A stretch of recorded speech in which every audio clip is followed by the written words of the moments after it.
बिस्मिल्लाहिर रहमानिर रहीम फ़कुलू मिन्हा व अतइमुल बाइसल फ़कीर सदक़ल्लाहुल अज़ीम।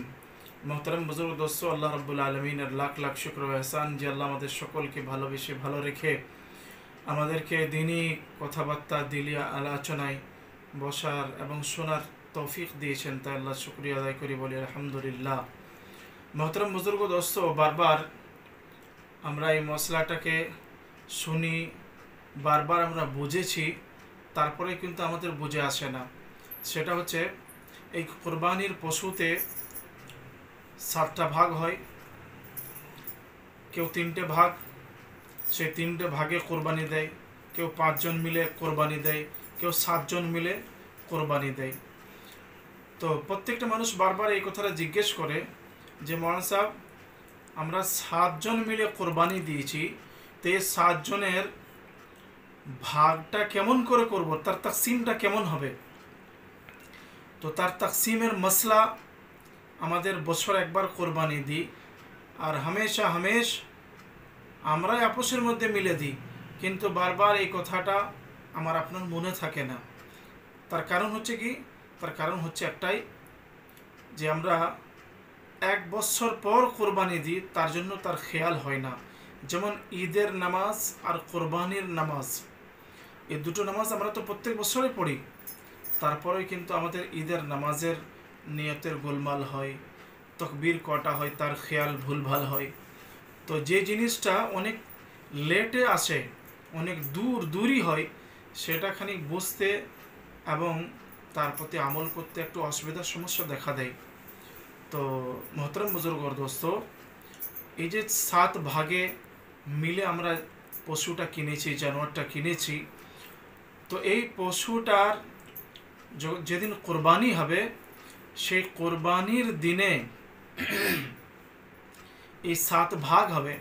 তো এই 7 ভাগের মধ্যে যে 7 জন যে ভাগী আছে, এই 7 জন ভাগীদেরকে যখন আপনি সমস্ত রকমের গোশত বানানো হয়ে যাবে, বানানোর পর আমাকে আপনাকে একটা ওজন ভেবে তাকসিম করা যাবে না।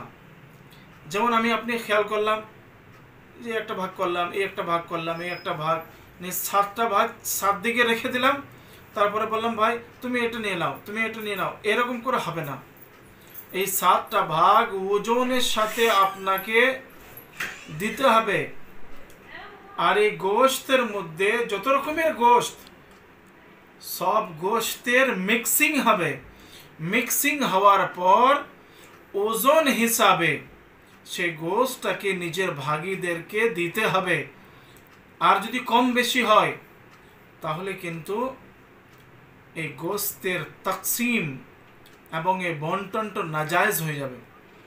ওই জন্য মোহতরম দোস্ত, আমরা খেয়াল রাখি 7টা ভাগী আছে, 5টা ভাগী আছে, 6টা ভাগী আছে, যটাই আছে, আমরা সেই ভাগীগুলোকে ওজন হিসাবে সমস্ত গোশতকে তাকসিম করে দিই।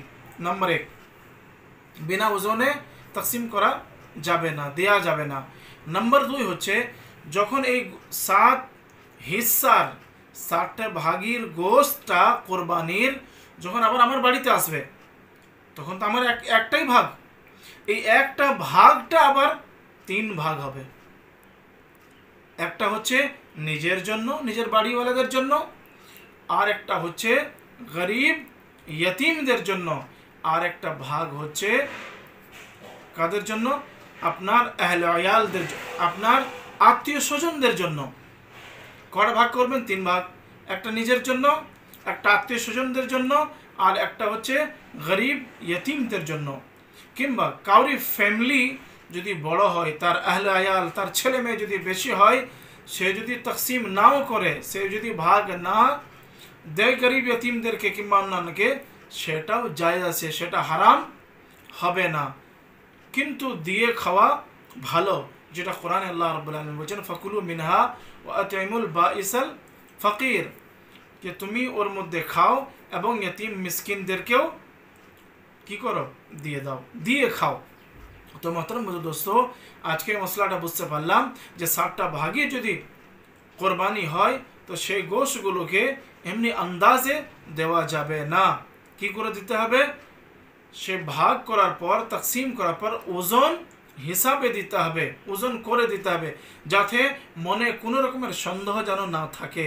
আর নম্বর 2, সেই গোশটা যখন আমার কাছে আসবে, 7টা ভাগের মধ্যে একটা ভাগের কাছে যখন যাবে, সেটাও 3 ভাগ হবে।